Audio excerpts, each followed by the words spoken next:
자, 우리 18조 읽어봤는데 여기 보면 그러므로라는 접속사가 나와요. 접속사. 그 접속사가 뭡니까? 앞과 뒤를 연결해 준다는 거잖아요. 그러면은 그 앞부분은 어디를 말하겠습니까? 17조를 말하겠죠. 17조와 18조를 연결해 주는 게 이제 그러므로인데, 여러분 성경에는요 큰 명제들이 있어요. 이거를 뭐 어떤 분들은 스토리라 부르기도 하고 어떤 분들은 맥이라고 부르기도 해요. 그래서 뭐 성경의 맥을 잡아라 뭐 그런 거 들어보셨을 거 아니에요.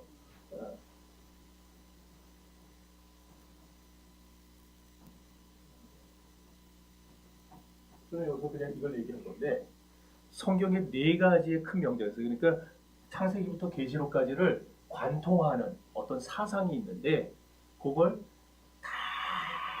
다 묶고 갖고 큰 덩어리를 뽑았더니 네 개가 나오더라는 거예요. 그러면은 이 성경의 명제 네 가지가 뭐냐? 첫 번째는 인간이 아니죠. 세상의 창조입니다. 두 번째는 창조한 다음에 있었던 사건이 뭐죠? 인간의 타락이죠. 그 다음에 세 번째는 타락한 인간을 어떻게 하세요? 하나님이 구원하시죠. 그래서 하나님의 구원이 나오고, 네 번째 마지막으로는 이제 이렇게 구원해 놓은 백성들이 세상에서 살아가다가 예수님을 믿고 또 어떤 이들은 믿지 않고 이렇게 살아가다가 마지막 정한 때가 되면은 뭐가 있어요? 네, 하나님의 심판이 나옵니다. 이 네 개가 성경 창세기부터 계시록까지를 다 총망라한 대명제예요. 이 네 개가. 이 네 개를 빼면은 성경이 성립이 안 되는 거죠, 결국. 여러분, 우리가 복음을 누군가한테 전할 때에, 안 믿는 사람에게 이제 전할 때, 야, 이씨, 덮어놓고, 따지지 마. 그냥 믿어. 이런다고 믿어져요? 그 사람 믿어요? 안 믿잖아요. 무조건 믿어. 잔말 말고 믿어. 그런다 안 믿어요. 왜 복음이 되는지를 먼저 얘기를 해줘야죠. 어째서 이게 복음이냐? 이걸 그 사람에게 전달을 해줘야 됩니다. 그래서 전도할 때는 사람의 말이 필요 없어요. 그러니까 뭐 우리 교회 가면은 뭐가 있고 뭐 목사님은 뭐 어쩌고 저쩌고 이런 거는요, 사실 그 복음 전할 때에 그거는 중요한 게 아니에요. 복음 전할 때는 딱 기본만 있으면 돼요. 예수 그리스도가 우리를 위해 죽으셨다. 이 예수 믿어야 된다. 그 복음의 핵심만 전하면 됩니다. 그러면은 성령이 역사하는 거예요, 거기에. 우리의 말을 안 해도. 자, 먼저 복음 전하는 자가, 듣는 자가 받아들이게 만들려면은 전하는 자가 확신이 있어야 되겠죠. 제가 복음을 전하는데 확신이 없어요. 그러면은 제가 설교를 한다고 단에 올라왔어도 설교가 힘이 없어요. 나도 못 믿는 거를 얘기하고 있는 거 아니에요. 그럼 그 말이, 사람은 영적인 동물이기 때문에 다 영으로 감각이 됩니다. 저게 체험을 하고 하는 소린지, 그게 입 바른 소린지, 뭔지 그게 다 알게 돼요. 시간이 지날수록. 그래서 전하는 자가 먼저 복음이 어째서 복음이 되느냐, 복음은 뭐냐, 이거를 알고 우리가 전해야 되는데, 그래야 복음의 논리를 듣는 자가 이해할 수가 있습니다. 왜냐하면 그 사람들이 지금까지 못 들어본 소리를 듣는 거니까. 그래야 이해할 수 있어요. 그리고 복음이 주는 위로를 받아들일 수가 있습니다. 더 나아가서 복음이 주는 구원의 능력도 이제 체험하게 되는데, 근데 이제 이 복음의 대명제 중에서 복음을 알아가기 위해서 제일 먼저 우리가 알아야 될 게 뭐였다 그랬어요? 창조라 그랬죠. 창조는 복음 안으로 들어가는 출입문과도 같아요. 우리가 문 열고 여기 들어오는 것처럼 창조를 통하지 않고는 복음 안으로 들어올 수가 없어요. 따라서 창조를 이해하지 못하는 사람은 복음을 이해하지 못한다고 말할 수 있는 겁니다. 창조는 간단합니다. 하나님이 계신 것과 인간은 하나님의 피조물이라는 사실을 선언하는 거, 이걸 믿는 거예요. 따라서 창조를 제대로 알기 전까지는 실제로는 아무것도 모르는 사람이라고 할 수 있어요. 왜냐? 복음 중에 가장 기초의 기초가 창조기 때문에. 그래서 벨직 신앙 고백서는 이 창조와 섭리에 대한 교리를 이미 12조와 13조에서 가르쳤죠, 우리에게. 그런 다음에 두 번째 중요한 명제가 나오는데, 그게 인간의 타락입니다. 인간의 타락은 14조와 15조에 나옵니다. 하나님께서 인류를 대표하고 있던 아담에게 선악을 알게 하는 나무의 실과는 내가 절대 따먹지 말아라 명령하실 거면 아담이 그걸 홀라당 따먹어 버렸어요. 그래서 세상에 들어온 죄의 결과가 뭐냐? 온갖 저주를 받게 되고 인간은 비참한 지경에 처하게 되고 그리고 사망이 인간 세상에 들어오게 됐다는 거. 한마디로 정리하자면 인간의 상태는 완전한 절망, 그거예요. 완벽하게 절망의 상태에 빠져든 거예요. 인간은 죄를 지음으로써. 이거를 이해해야 우리가 이제 복음을 제대로 이해할 수 있는 길이 열려요. 창조를 알고 인간은 이렇게 타락해서 아무런 소망이 없는 존재다. 여기까지 나가야 됩니다. 이런 인간의 죄의 비참함을 이해하지 않고서는 결코 복음을 이해할 길이 없어요. 세 번째 성경의 중요한 명제는 이제 이런 죄인들을 아무런 소망도 없고 완전한 비참의 상태에 빠져서 벗어날 수 있는 어떠한 구원의 여망도 다 끊어진 상태에 있는 우리들을 그 상태에서 건져내시는 하나님의 구원. 이게 이제 세 번째 명제인데 우리가 이게 이제 지난주에 본 겁니다. 이거를. 그래서 여러분 죄 절망 아래에 있는 인간에게 하나님 찾아오셨죠. 비참한 상태에 빠진 죄인들을 그냥 놔두지를 않고 어떤 사람들은 선택하셔서 뽑으시고 택하시기로 주님이 작정을 하셨다. 이게 이제 우리가 지난주에 배웠던 내용입니다. 그래서 죄를 짓고 나서 두려워하고 떨면서 하나님을 피해가지고 도망친 사람들, 특별히 아담서부터 시작해서 지금도 우리들이 인간들의 모습에 죄를 지면 도망쳐 숨습니다. 개들도요, 알아요. 개를 키우다 보니까 사고 치면은요 숨어요. 불러도 안 나와요. 집에 들어와가지고 벌써 지가 알아요. 지가 사고 쳐서 매 맞을 수 있다는 거를. 인간은 죄진 인간들은요 본성이 뭐냐? 하나님을 피해 숨습니다. 자꾸 피해요. 그런데 그런 인간들을 하나님은 구원하시기로 작정하시고 찾아오셨는데 한 사람도 빼놓지 않고 구원하기로 예정한 사람들은 다 찾아오셨다는 거예요. 낱낱이 찾아와서 그들에게 위로의 말씀을 주셨죠. 그 위로의 말씀의 내용이 뭡니까? 장차 여자의 후손이 이 세상에 올 것인데 그가 오면 뱀의 머리를 깨부술 것이고 너희를 구원할 것이다. 이 구원의 위로의 말씀들은 우리가 이미 지난주에 너무나 많이 살펴봤기 때문에 이제 살펴보지는 않을 거예요. 이거는. 자, 이제 마지막 네 번째 성경의 대명제는 하나님의 심판입니다. 벨직 신앙고백서에서는 하나님의 심판을 맨 마지막 37조에 갖다 놨어요.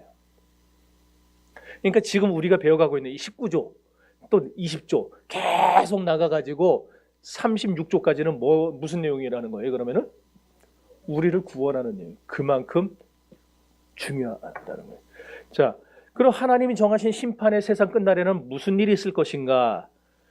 생명책에 기록된 자들을 주님이 다 구원을 하는 일을 이루신 다음에 그리스도께서 이 땅에서 올라가셨던 그대로 세상 모든 사람이 보는 가운데 이 땅으로 다시 내려오신다고 그러셨어요. 성경에 보면은. 내려오셔서 그럼 뭘 하시느냐가 중요하겠죠?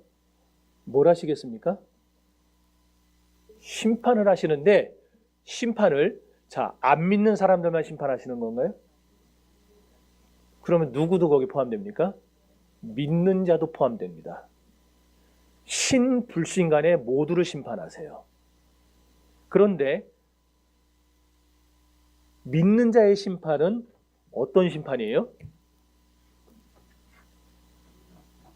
의의 심판이에요. 우리가 믿고 예수 그리스도를 믿고 그의 피를 믿고 십자가를 믿고 우리가 예수님이 영접했어요. 그럼 마지막 날 주님이 오셔서 우리도 심판을 하시는데 그러나 우리 안에 예수 그리스도의 의가 있으면은 그 믿음이 있으면은 우리를 의로 심판해서 어디로 데려가세요? 천국으로 데려가시는 것이고 안 믿는 사람들 뭐가 됐든지 간에 나중에 이러다가 기회를 놓쳐서 못 믿었든 물론 그런 사람들도 구원에 대해 구원사에서 보면은 결국 그 사람도 택함받지 못한 사람인데 왜냐하면 택한 사람은 한 사람도 이해 없이 다 찾아가시고 다 구원하신다 그랬으니까 그렇죠? 네. 그러니까 그렇게 안 믿은 사람 그런 사람들은 죄의 심판을 받아요. 그래서 이 사람들은 어디로 가요? 영원한 불못이 이제 활발 타오르고 있는 지옥으로 이제 가게 되는 거예요. 거기서 마태복음의 표현대로 보면은 슬피 울며 이를 가는 겁니다. 이제 영원토록 이만 갈고 있는 거예요. 슬피 울면서 지옥이 그거예요. 자, 이게 바로 이제 하나님의 심판인데, 이렇게 우리가 창조와 인간의 타락과 하나님의 구원과 하나님의 심판, 이 네 개의 대명절을 알아야 복음을 안다고 할 수 있어요. 복음을 안다. 그리고 복음이 제시하는 그리스도를 확실하게 우리가 흔들리지 않고 믿을 수가 있습니다.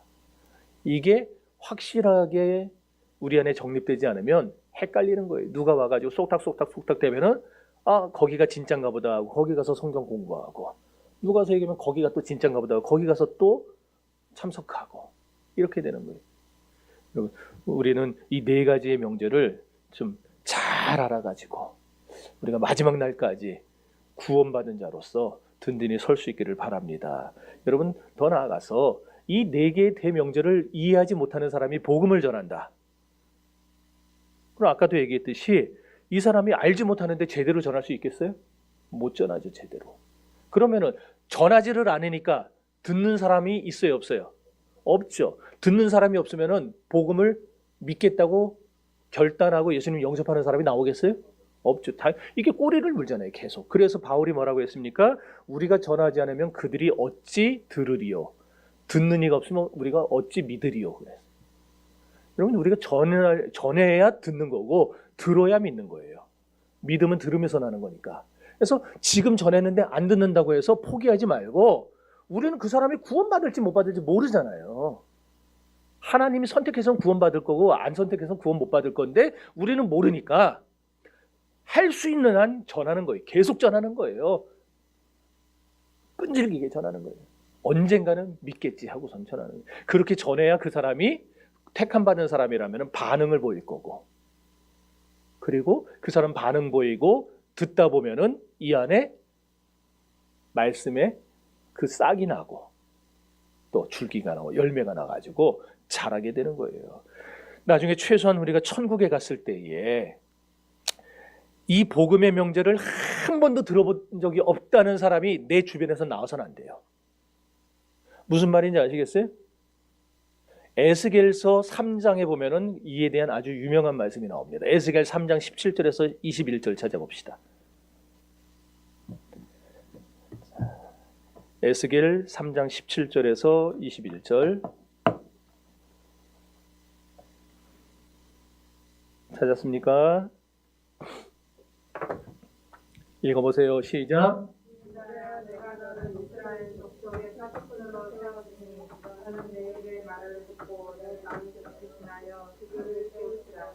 하여 내가 아침에게 말하기를 너는 꼭 죽으리라 할 때에 내가 세우시지 아니하거나 말로 아침에 일어서 그의 악한 길을 떠나 생존의 구원에 대하지 아니하면 그 악인은 그의 죄악 중에서 죽으려니와 내가 그의 식값을 내 손에서 찾을 것이고 내가 악인을 세우시되 그가 그의 악한 마음과 다른 행위에서 맹치지 아니하면 그들은 그의 죄악 중에서 죽으려니와 그는 그의 생명을 보존하리라. 계속 읽으세요. 또 이에 그의 공의에서 돌이켜 악을 행할 때에는 이미 행한 죄의 공의는 기억할 바 아니라 내가 그의 앞에 거치는 것을 두면 그가 죽을지니 이는 내가 그를 세우시지 아니하니 그는 그의 죄 위에서 죽으려니와 그의 피값은 내가 일선에서 찾으리라. 그러나 내가 그에게 깨우쳐 하지 아니하고 그가 문제하지 아니하면 정령 살리니 이는 깨우침을 받으며 너도 내 영혼을. 자, 이 말씀을 간단하게 요약할 수 있는 분 있어요? 사탕 드릴게요. 뭐? 자신에게 세우시게 말을 네. 안 하면 내가 말을 했으면 나는 상관없어. 맞아요. 전사님 사탕 있어요? 그 뒤에서 주는 거예요, 바로? 다음에 여기다 하나 갖다 놔야 되겠다. 잘하셨어요. 바로 저거예요. 내가 전했는데 안 믿어요. 끝까지 안 믿어요. 그리고 죽었어요. 그러면은 그 사람은 자기 죄로 인해 심판을 받는 것이고, 내가 전하지를 않아서 그 사람이 죽었어요. 쉽게 얘기해서 이 동네 사는데 맨날 얼굴 보고 아침 저녁으로 왔다 갔다 하면서 아이고 어디 갔다 와 시장 갔다 와 이러면서 알고 살았는데, 한 번도 그 사람에게 내가 복음을 전하지 않아서 그 사람이 듣지 못하고 죽었어요. 한 번이라도 전했으면 됐는데. 그러면은 그 사람이 심판은 당연히 자기 죄로 인해 받죠. 그 사람은. 그 사람 심판받는 거는 취소는 되는 건 아니에요. 분명히 받아요, 심판은. 그런데 그 사람의 핏값을 나에게서도 찾겠다 그거예요, 하나님이. 저 사람이 지옥 간 책임을 너에게도 묻겠다. 얼마나 무서운 말입니까? 근데 우리가 이걸 몰라요, 우리들이. 네. 그리고 여기 뒤에 보면 더 무서운 게, 의인이 공의에서 돌이켜 악을 행했을 때, 이 의인은 누굴 말하는 거겠습니까? 요즘식으로 우리식으로 표현하면 믿는 사람이겠죠. 믿는 사람이 죄를 짓고 잘못하고 성경에 반대되는 그런 행동들을 할 때에, 내가 목사만이 아니고 여러분들이 신앙의 형제 자매들이 그걸 깨우쳐 줘야 돼요. 그러면 안 된다, 잘못됐다, 그걸 깨우쳐 줘야 되고, 그래서 그 사람이 돌이키면은 그 사람도 사는 거고. 근데 돌이키지 않아요. 그럼 나중에 그 책임을 또 나한테 묻겠다. 그러니까 제가 여러분들 혹시 아직까지 내가 뭐 누구를 딱 대놓고 막 이렇게 책망하고 뭐 하고 한 적은 없지만, 혹시나 불러다가 얘기하고 이렇게 하지 마세요, 이렇게 하세요라고 하면은 미워서 그런다고 착각을 하지 마세요. 미워서 그런다고. 네.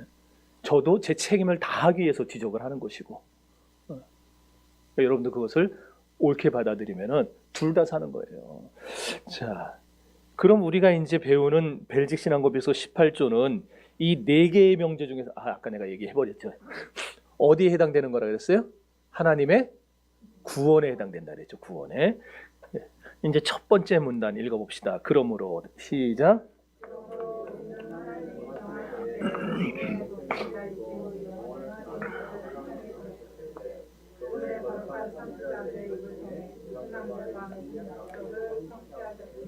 예, 여러분, 하나님이 우리가 지난주에 얘기했던 거, 택하신 자들을 찾아가신다는 거 말씀을 드렸죠. 아담에게는 말 그대로 직접 찾아가셨잖아요. 그래서 그에게 복음을 친히 선포해 주셨습니다. 창세기 3장 15절 원시 복음을 그대로 주셨잖아요. 여자의 후손이 뱀의 머리를 상하게 할 것이고, 너는 여자의 후손의 발꿈치를 상하게 할 것이다. 그 십자가에 달리시는 예수님의 모습을 그때 선포를 하셨죠. 그러나 이제 구약의 모든 사람들도 다 아담처럼 친히 주님이 찾아가서, 하나님이 찾아가서 위로의 말씀을 주시고 복음의 말씀을 주신 거는 아니었죠. 아담에게만 하나님 친히 찾아가셨고, 그 이후에는 누구들을 통하여 찾아가셨어요? 선지자들을 통하여. 어떻게 알아요 그거? 어떻게 하셨어요? 아니 아직 걸지는 않았잖아요 내가. 섣부르게 했으면 큰일 날 뻔했어요.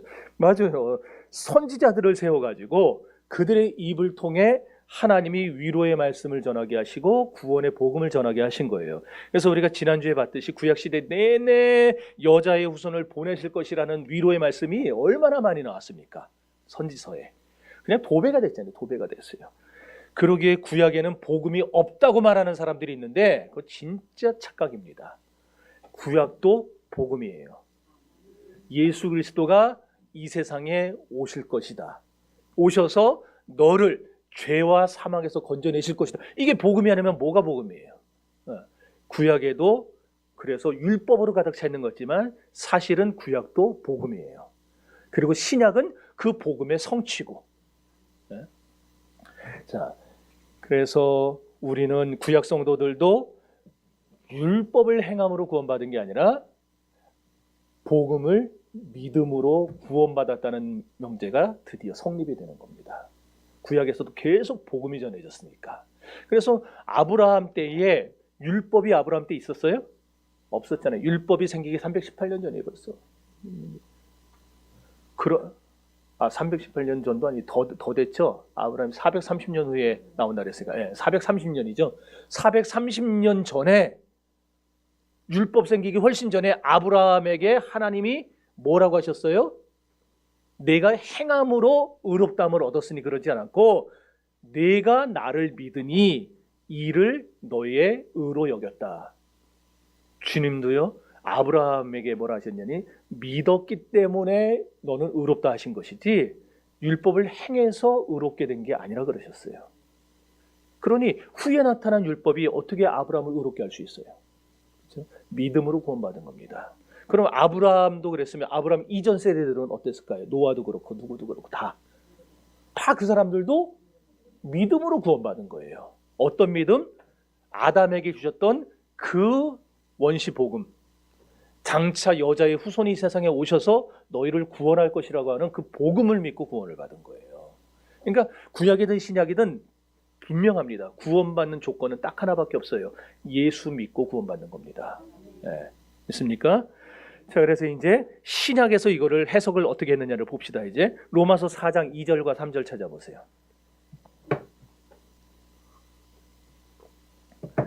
로마서 4장 2절 3절. 제가 참 오늘은 진짜 밥을 안 먹으려고 그랬어요.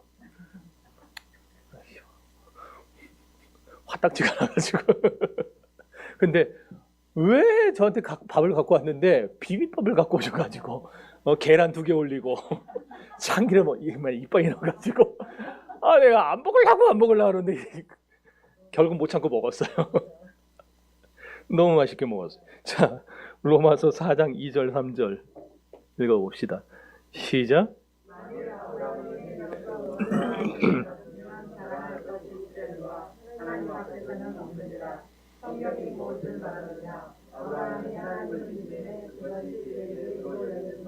예, 그 얘기를 한 거예요. 그 다음에 베드로전서도 찾아보세요. 베드로전서 1장 10절로 12절.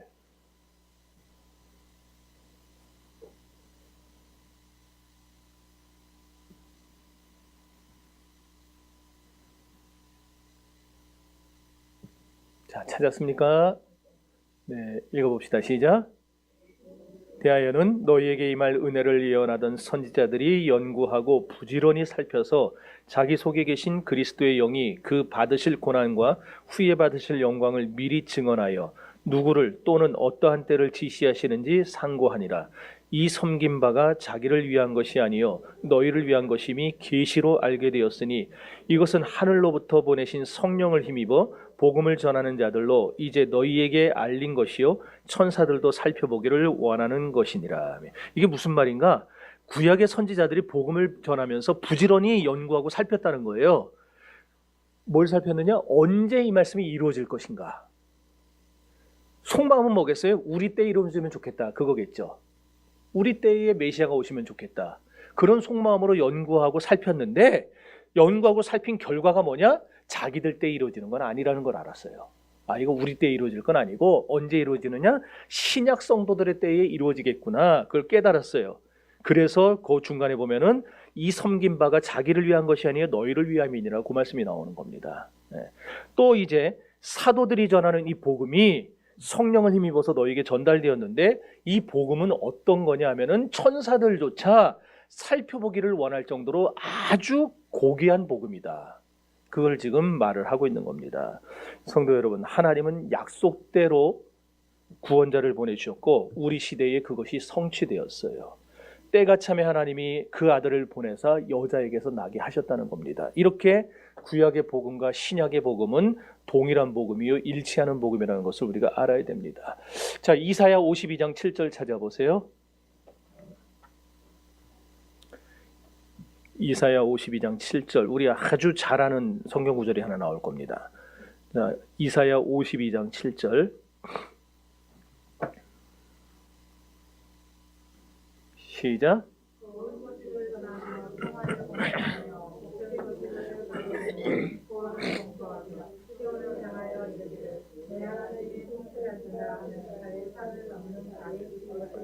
자, 로마서 10장 13절에서 15절도 읽어보세요. 이거 녹화하고 있죠?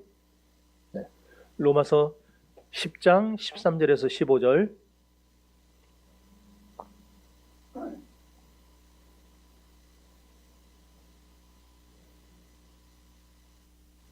찾았습니까?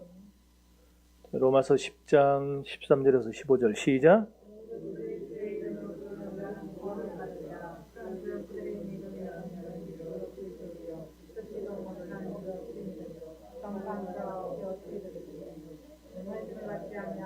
값이 감사하여 적된 바 아름답도다 소문 겉으로 전하는 자, 바울이 이사야서를 인용한 거죠. 그렇죠? 좋은 소식을 전하는 자들의 발이여. 이게 아까 이사야 52장 7절에 나온 말씀을 그대로 인용한 건데 어쨌든 이건 결국 뭘 보여주느냐? 하나님은요 선지자들과 사도들의 입에 복음을 담아서 선포하게 하셨다는 거예요. 선포하게 하셨기 때문에 그 말씀으로 구약 백성과 신약 백성들이 그 중에 택하신 자들이 위로를 받았다. 그 얘기입니다. 따라서 우리는 하나님의 선택으로부터 하나님이 찾으시고 부르시고 복음으로 우리를 위로하시고 약속하신 말씀대로 그리스도께서 이 땅에 오셨다는 것을 알 수가 있는 것입니다. 그래서 제가 지금 2달째 교재를 하나 만들고 있어요. 지금 약속 그리고 구원이라고 하는 교재인데 사실 이 제목은 화란에 있는 개혁주의 신학자 그 시몬 헤릿 드흐라프라고 하는 사람이 2000페이지 가량의 책을 썼어요. 2000페이지. 창세기부터 계시록까지 완전히 싹 훑으면서 책을 썼어요. 개혁주의 입장에서. 제가 지금까지 본 책 중에 상당히 탁월하다고 할 수 있는 건데 너무 내용이 깊고 어려워가지고 그걸 가지고 뭘 해볼 생각이 없었었는데 제가 금년에 기도를 하다가 우리 교인들에게 이거를 체계적으로 성경 공부 교재로 만들어서 가르쳐야 되겠다. 그래서 성경 공부 교재를 만들고 있는데 지금 벌써 500페이지가 넘었어요. 반 정도 조금 지났는데. 시몬 헤리트 흐라프. 왜? 그거 찾고 있는 거예요? 나중에 찾아보시고. 구원 그리고 약속 그리고 구원이라는 책이에요. 지금 제가 봤던 때가 1991년도인가 그랬었으니까 아마 지금 그 책은 제가 봤던 건 절판됐고 나오면 또 새로운 출판사에서 새롭게 나왔을 거예요. 이제. 그래서 만들고 있는데 아마 다 만들면 800페이지 정도 될 거예요. 여러분 성경 공부 교재 800페이지짜리 본 적 있으세요? 어디 가도 못 봤을 거예요. 어디 가도. 네, 못 보셨으면 말을 하지 마세요. 이 엄청난 작업을 지금 하고 있어요. 내가 이거 그러면 왜 만드느냐? 우리 교인들에게 체계적으로 가르칠 건데 특별히 누구를? 중직자들 교재예요. 중직자들 교재. 네. 앞으로 우리 교회가 이제 중직자를 세워야 되잖아요. 또 그렇죠? 장로님도 세우고 다 세워야 되는데 이제 철저하게 성경을 가르쳐 가지고 그런 사람들 목사를 도와줄 수 있는 그런 분들을 세우기 위해서 제가 이제 그걸 하고 있어요. 그래서 이거를 이제 앞으로 하는 분들은 다 공부를 저와 함께 하셔야 됩니다. 공부 기간이 얼마나 되느냐? 최소 1년 반입니다. 최소 1년 반이고 2년이 넘을 수도 있습니다. 그거를 거친 다음에 이제 피택을 들어갈 거예요. 그래서 그럼 이제 우리 다시 돌아갑시다. 돌아가서 뭐 여러분 선택이에요. 듣고 싶은 사람은 오시면 되고 너무 길다 그러면 안 오셔도 됩니다. 그건 여러분 선택이에요. 그러니까 뭐 저희가 강제로는 안 합니다. 성경을 공부하는데 강제로 하면 되겠어요? 원하시는 분만 오세요. 원하시는 분만. 자, 그럼 이제 돌아가서 우리가 그리스도가 어떤 분이냐에 대해서 이제 물어봐야 됩니다. 그래서 벨직 신앙고백서가 계속해서 그리스도에 대해서 이제 증거를 하는 거예요. 오늘 18조 제목이 뭐예요? 성육신이죠. 19조 제목이 뭔지 아세요? 하나 딱 넘겨보세요. 신성과 인성의 연합과 구분. 이거 신학적인 표현인데 어쨌든 신성과 인성을 가르쳐 준다는 거예요. 20조에 가면 그리스도의 죽으심에 나타난 이제 하나님의 공의와 자비에 대해서 말을 합니다. 이런 식으로 쭉 아주 논리정연하게 26조까지 그리스도에 대해서만 가르쳐요. 이제 계속해서. 두 번째 문단 이제 한번 보세요. 두 번째 문단 거기서 하나 둘 셋 세 번째 줄 우리는 그리스도께서 한번 읽어봅시다. 시작.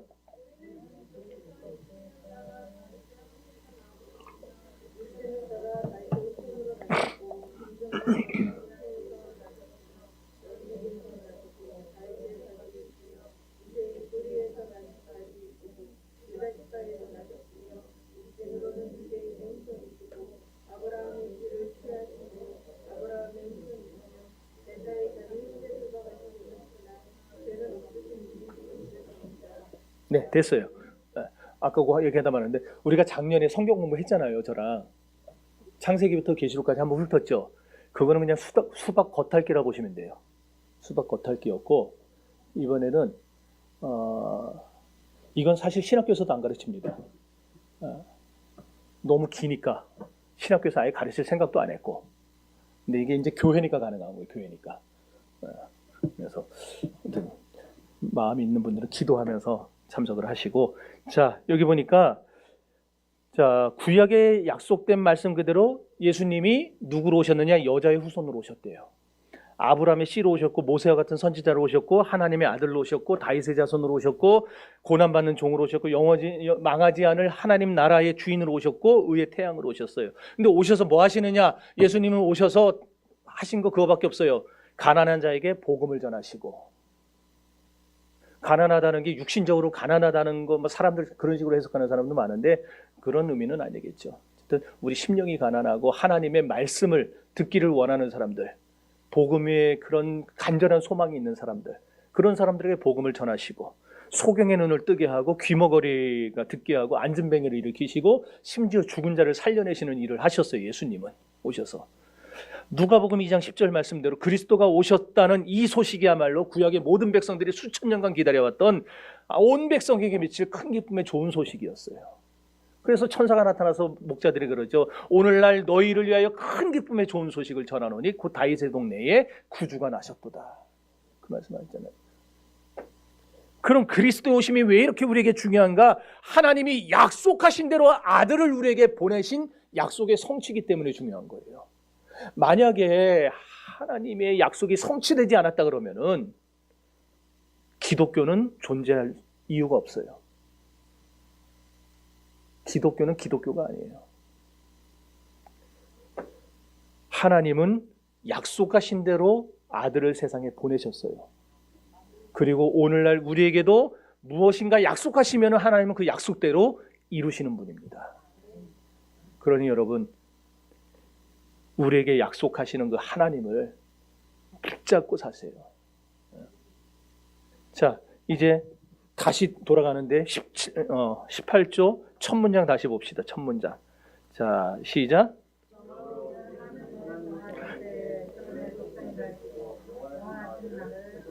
됐어요? 여기 보니까 하나님이 정하신 때라고 나오죠.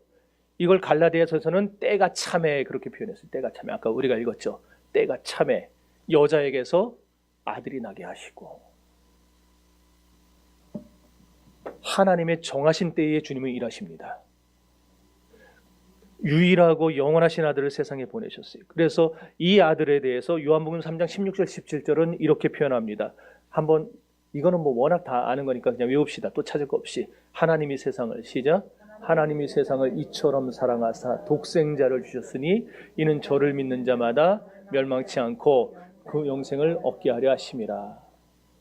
하나님은 약속하신 대로 정하신 때에, 하나님의 때에 아들을 우리에게 보내셨어요. 그 아들을 보내신 이유는 뭐냐? 17절 계속 읽어보면은 이는 세상을 심판하려 하심이 아니요 도리어 그로 말미암아 세상이 구원을 받게 하려 하심이라. 하나님은 우리를 구원하기 위해서 아들을 보내셨다는 겁니다. 요한일서는 찾아봅시다. 요한일서 4장 9절과 10절.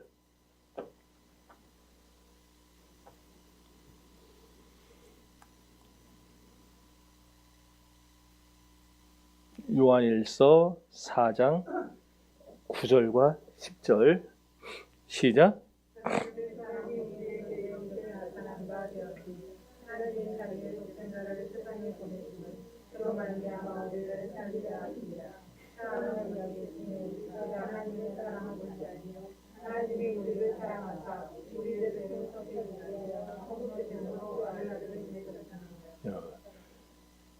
성육신이 갖는 의미는 두 가지입니다. 하나는 예수님이 처녀의 몸에서 성령으로 말미암아 잉태하셨다. 동정녀 탄생이죠. 동정녀 탄생이고, 또 하나는 그가 사람의 몸으로 오셨다. 이겁니다. 이게 성육신이에요. 성육신. 동정녀의 몸에서 사람의 몸을 취하시고 세상에 태어나셨다. 사실 우리가 이렇게 표현하다 보면 인간의 육체를 입으시고라는 표현을 상당히 많이 쓰죠. 옛날 목사님들이나 뭐 교인들 기도할 때 보면은 성탄절 기도에 특별히 보면 인간의 육체를 입으시고 몸을 입으시고, 사실 인간의 몸을 입은 것은 아니에요. 뒤집어 쓴 게 아니고 이걸 그냥 여기서 인성을 취하신 건데, 이 입었다는 표현, 이것도 또 깊게 들어가면 또 괜히 아니니까, 이 입었다는 표현은 사실 초대교회 때 이단들이 쓰던 표현이었어요. 근데 이게 어쩌다가 기독교 안으로 들어왔는지 모르겠는데, 그래서 초대교회 저작들을 보면 입었다라는 표현은 하나도 안 나와요. 근데 어느 날부터인가 기독교에서 사람의 몸을 입으셨고라는 표현을 쓰기 시작하더라고요. 그래서 우리는 사람의 몸을 취하셨다라고 하는 게 훨씬 더 성경적입니다. 어쨌든 자, 이렇게 예수님이 이 세상에 오심은 천사를 위한 거겠어요? 아니죠. 예수님이 세상에 오신 것은 우리를 위함입니다. 그래서 천사들조차도 우리를 흠모한다 그랬잖아요. 왜? 자기들은 그리스도께서 구원하는 존재가 아니거든요. 주님이 구원하는 존재는 오직 택하심을 받은 우리들이에요. 그래서 천사들이 우리를 그렇게 부러워하는 거예요. 우리를. 자, 이렇게 예수님은 자기 백성을 저희 죄에서 완전히 구원하시기 위해서 동정자의 몸에서 잉태되고 탄생하셨어요. 실제적인 아기의 모습으로 구유에서 탄생하셨어요. 여러분 이거 믿으세요? 근데 이거 못 믿는 사람이 상당히 많아요. 의외로. 초대교회 때부터 인간이 어떻게 신이 어떻게 인간의 모습으로 세상에 올 수 있느냐? 그래가서 가연설이라는 걸 주장한 이단들이 나왔어요.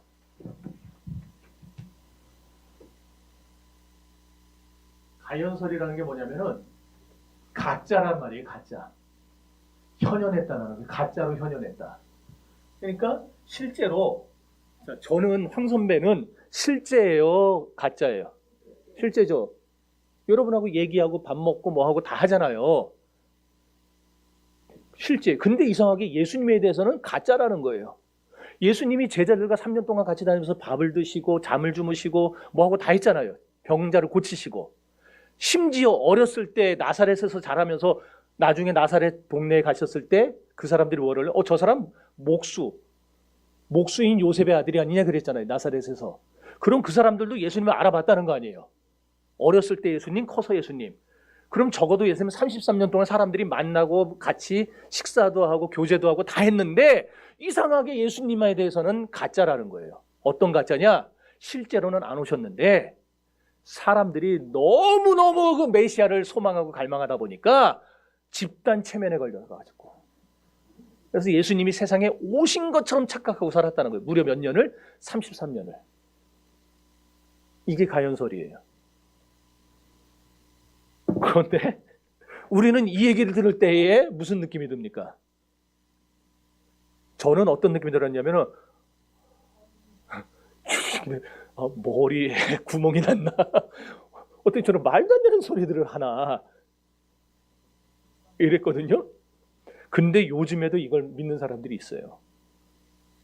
예수님은 세상에 오신 게 아니고 사람들이 예수님이 오셨다고 착각하고 살았다. 다 환상이라는 거예요. 다 체면에 걸려가지고 실제 하지도 않았는데 한 것처럼 느껴진다는 거예요. 도대체 교회는 왜 다니고 예수는 왜 믿나 몰라요. 그렇지 않아요? 네.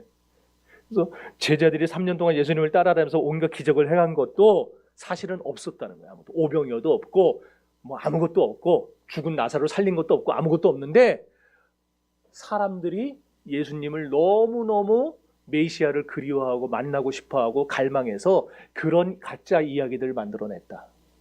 이거예요. 어떻게 머리가 되면 그 정도로 말할 수 있는지 굉장히 궁금합니다. 여러분, 그리스도의 성육신은요, 우리 기독교 신앙에 있어서 가장 근본이고 근원입니다. 성육신은. 그래서 성육신이 없는 기독교는 허구예요. 가짜예요. 흔들려요. 성육신이 없으면 기독교는 존재할 수가 없어요. 그러니까 여러분이 예수님을 진짜 제대로 믿고 싶고 제대로 알고 싶다면은 바르게 믿고 싶다면은 우리는 먼저 그리스도의 성육신에 대해서 바르게 알고 바르게 믿어야 된다는 거예요. 위에서 자 넷째 줄 이 아들은 성령의 능력으로 읽어봅시다. 시작.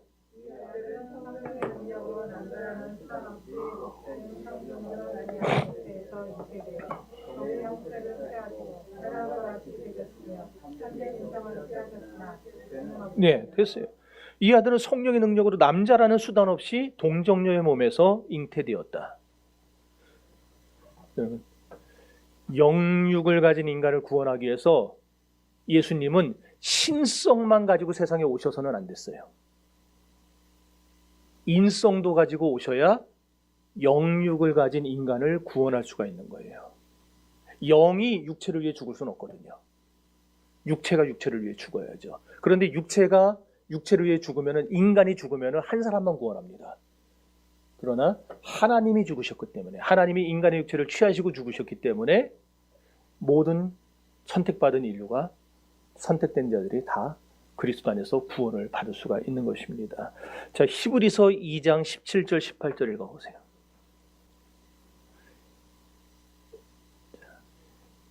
히브리서 2장 17절 18절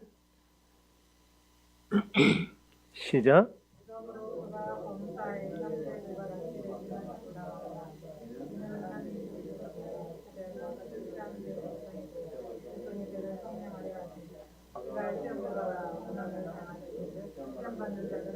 네.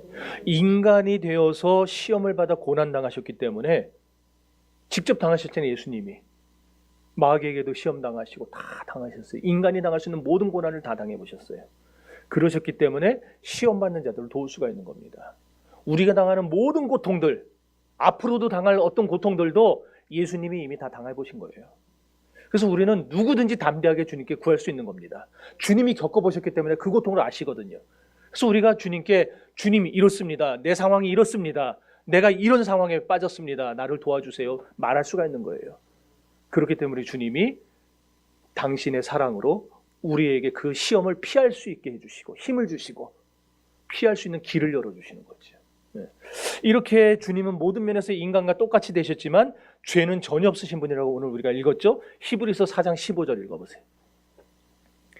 히브리서 4장 15절.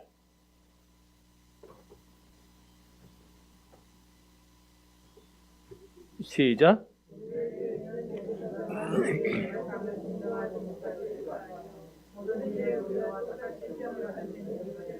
네.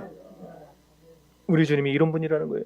우리가 목마른 것처럼 예수님도 목마름을 느끼셨고, 우리가 피곤함을 느낀 것처럼 예수님도 피곤함을 느끼셨고, 배고픔을 느끼는 것처럼 배고픔을 느끼셨고, 우는 것처럼 예수님도 울어보셨고, 괴로움을 겪는 것처럼 예수님도 다 괴로워 보셨어요. 그런 예수님이시기 때문에, 그런데 죄는 전혀 없으시기 때문에 우리의 고통을 채율하시고 긍휼히 여기시고 우리를 도와주시는 분이에요. 그러나 죄가 없기 때문에 주님은 우리 인간같이 그렇게 한계가 있는 구원을 이루는 분이 아니고 완벽한, 완전한 구원을 이루시는 분이 될 수 있었던 것이고, 모든 인류가 아담 안에서, 아담의 품 안에서 타락할 때에 주님은 성부의 품 안에 계셨어요. 그래서 타락하지 않았던 겁니다. 아담 안에서 창조되지 않았잖아요. 아담의 후손으로 온 게 아니잖아요. 여자의 후손으로 오셨지. 그렇기 때문에 어떤 인간 아버지도 예수님을 낳을 수 없었어요. 예수님의 족보를 여러분 아시죠? 마태복음에 나오는 족보. 계속 누가 누구를 낳고 쭉 하는데, 예수님에 가서 마리아에게서 그리스도라 하는 예수가 나시니라. 예수님은 여자에게서 나셨다는 것을 분명하게 언급을 하고 있는 거예요.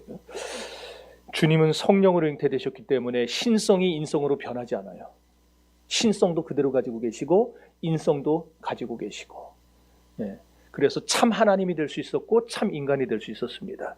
그런 분이시기 때문에 우리의 모든 결정과 허물을 덮어줄 수 있고 우리 연약함과 죄악을 용서해 주실 수가 있는 거예요. 따라서 하나님이 우리에게 행하신 크고 놀라운 일들이 너무너무 많지만은 그 중에서도 가장 단연코 최고의 하나님이 하신 큰 일은 뭐냐? 독생자를 우리에게 보내주신 일이라고 할 수 있어요. 네. 심지어 하나님의 창조가 얼마나 크고 위대합니까? 하나님이 창조한 이 세계가 얼마나 위대합니까? 그러나 창조보다 더 기이하고 천사들조차도 어떻게 이게 가능할까 살펴보기 원하는 것이 성육신의 사건이에요. 그렇다면 독생자를 보내신 하나님 앞에서 우리는 어떻게 반응하는 게 옳을까요? 어떻게 반응하며 살아야 되는가? 첫 번째 반응은 그리스도의 동정녀 탄생을 의심 없이 믿어야 됩니다. 메시아 예수 그리스도가 이 세상에 오실 것을 오랜 시간 약속으로 받았다고 한다면 그 아들이 오신 걸 확인한 순간에 우리는 받아들여야죠. 믿어야죠. 그런데 복음서의 비유해 보면 어때요? 포도원 주인이 포도원 소작농들에게 종들을 보냈어요. 소출을 받으려고. 그랬더니 소작농들이 종들을 때려가지고 보내죠. 그러니까 주인이 생각하는 거예요. 아, 내가 종들을 보내서 안 내놓나? 그래서 이번에 아들을 보냅니다. 근데 아들은 이번에 어떻게 합니까? 저는 주인의 아들이니 죽여서 우리가 그 후사를 갖자. 아들을 죽이고 자기들이 그걸 나눠 먹겠다고. 그런데 나눠 먹을 수 있었어요?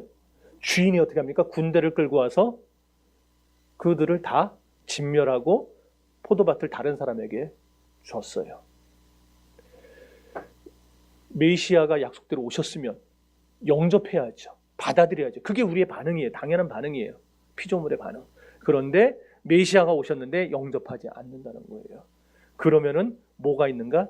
하나님의 진노가 따라오는 거죠. 그래서 시편 2편 12절에 그렇게 말합니다. 시편 2편 찾아보세요. 12절.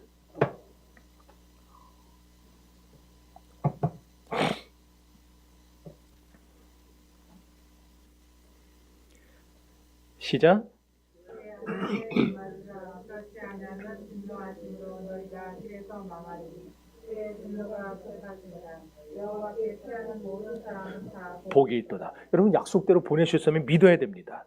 구속사역의 핵심인 동정녀 탄생은요, 항상 사탄의 증오의 표적이 되어 왔어요. 그래서 이게 너무너무 참 인간의 이성으로 믿을 수 없는 거기 때문에 하나님은 그냥 이거를 우리에게 설명을 안 하고 던져놓고 믿으라. 동정탄생 믿으라. 근데 요걸 못 믿게 하기 위해서 사탄이 수도 없이 방해를 해왔어요. 계시록에 보면 이렇게 말합니다. 요한계시록 12장 17절 찾아보세요.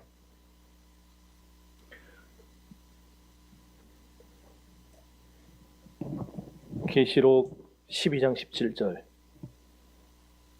시작. 용이 여자에게 분노하여 돌아가서 그 여자의 남은 자손 곧 하나님의 계명을 지키며 예수의 증거를 가진 자들과 더불어 싸우려고 바다 모래 위에 서 있더라. 여러분 이 구절을 보면 혹시 생각나는 사건들이 떠오르는 게 있나요? 한번 얘기해 보세요. 사탕 드릴게. 이거 잘 모를 것 같으니까 내가 사탕 드릴게요.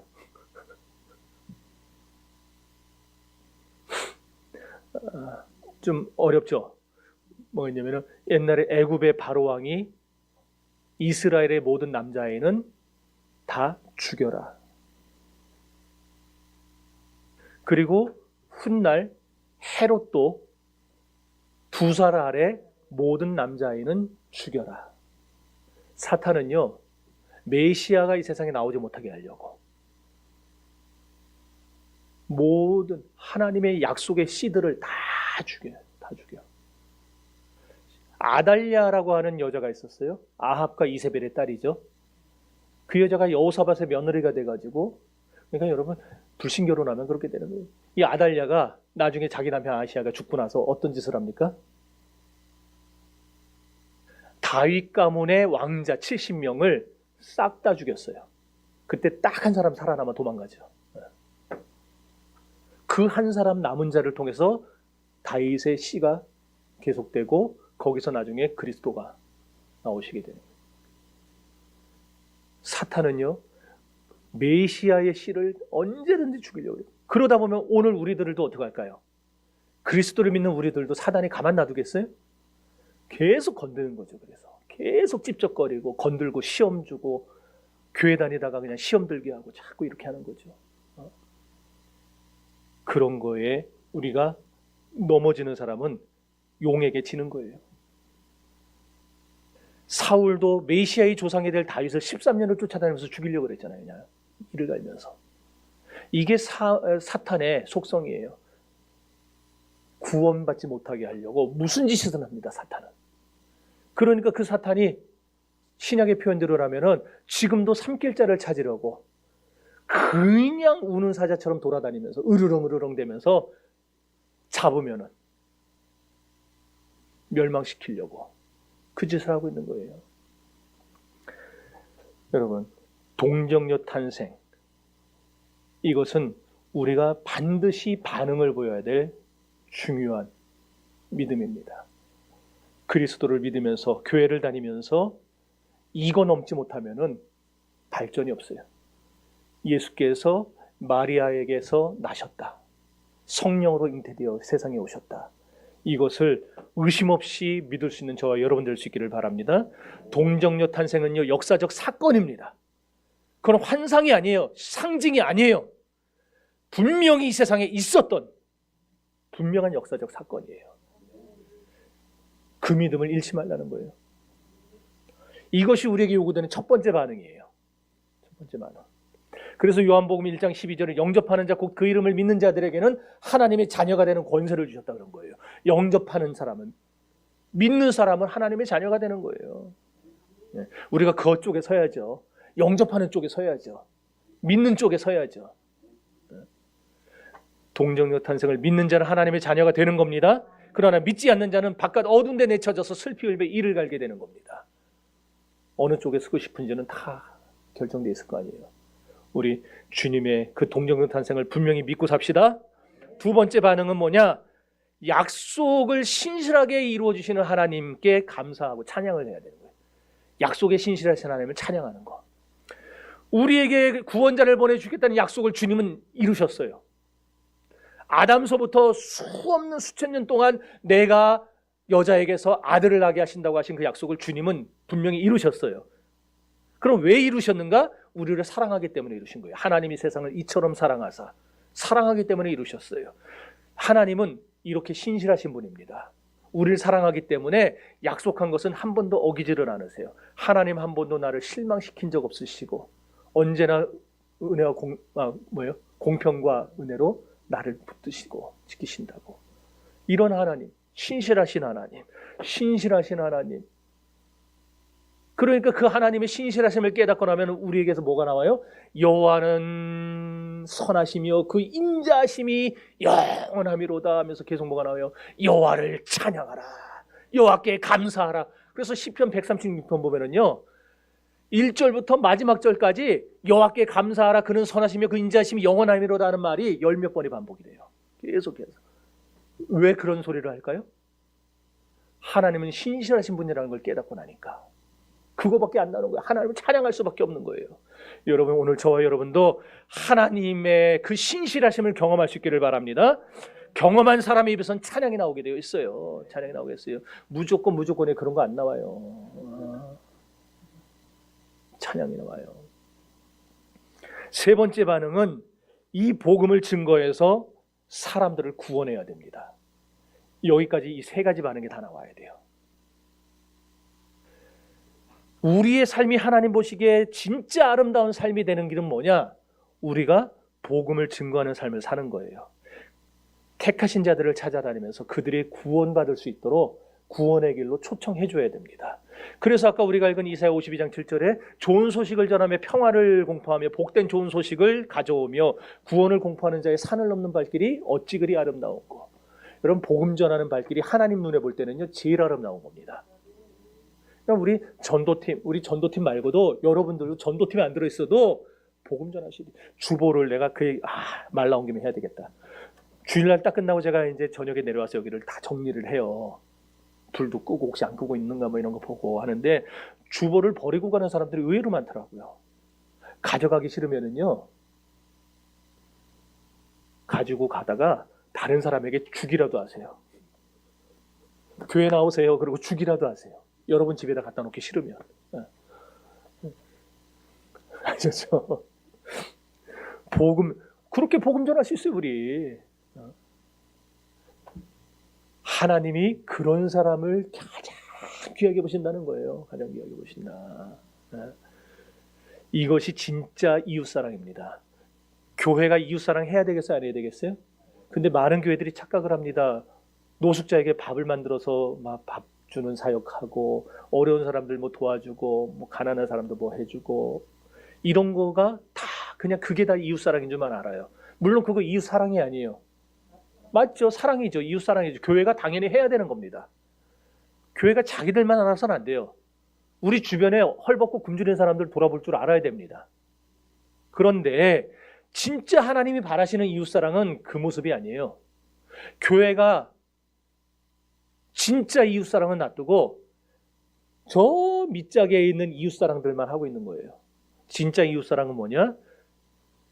가장 큰 이웃사랑은 그 죽어가는 영혼을 불쌍히 여겨서 살려주는 게 진짜 이웃사랑입니다.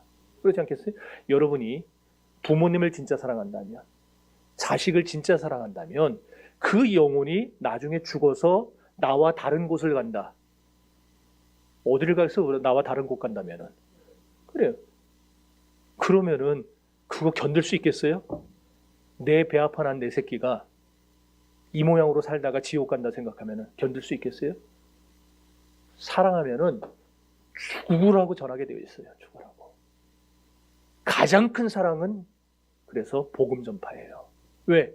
죽어갈 영혼이 살아나게 만들어줄 수 있으니까.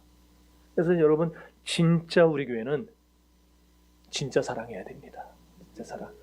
우리 교회가 그런 거 안 하겠다는 얘기 아니에요. 그런 것도 해 나가야 돼요. 계속해서. 내가 지금 동사무소에 내가 또 찾아갈 거예요. 저 인간들은 아니 우리가 도와주겠다고 달라 그러는데도 안 줘요. 세상에. 이 근처에 좀 어려운 사람들 알려달라고 안 알려줘요. 그래서 이제는 그렇게 하려고요. 그냥 우리가 더 상의를 해봐야 되겠지만은 아예 그냥 매달 라면을 그냥 몇십 박씩 사다가 동사무소 주고 당신들이 나눠주라 그러든지 그렇게라도 하려고. 아 그래요? 그런 교회가 있어요? 아 쌀로 매달. 그렇게라도 해야 되겠어요. 아 나 참 그 사람 참 가면은 아유 목사님 예 드려야 되는데 뭐 어쩌고 뭐지. 아 내가 가서 진짜 화도 낼 수 없고 욕도 할 수 없고 참. 자 그런 거 할 거예요. 하는데 진짜 우리에게 필요한 이웃사랑은 복음 전파입니다. 복음 전파. 네.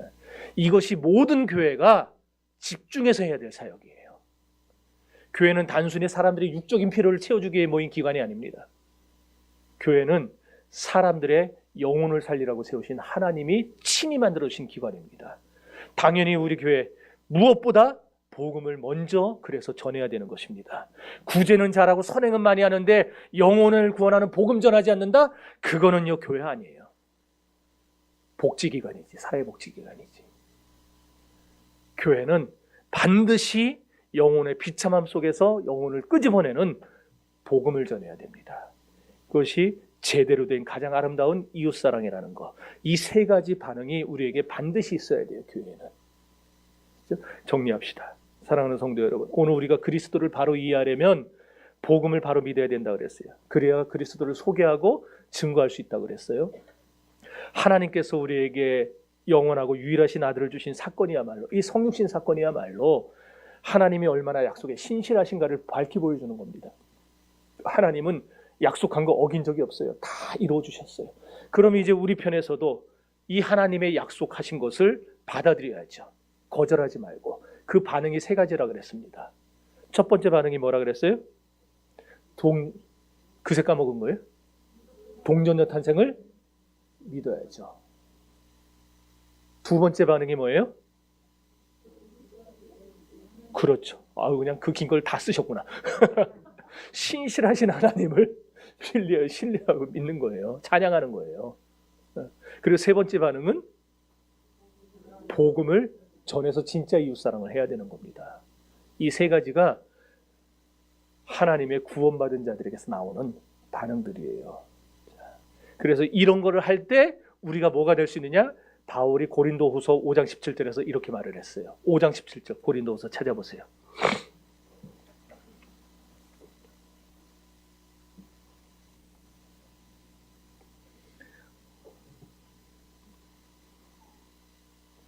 고린도후서 5장 17절 시작.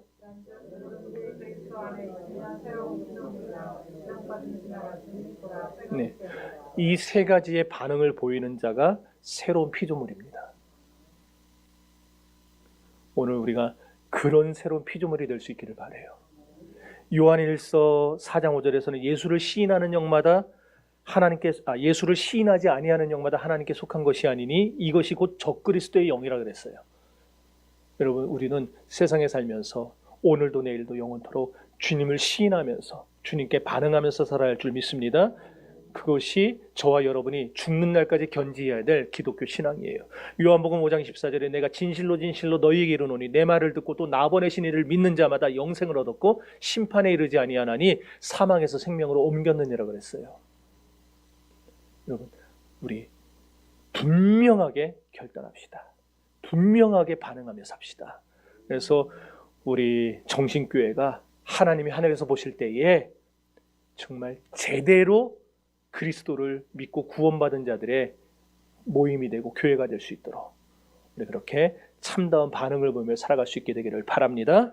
자, 기도합시다.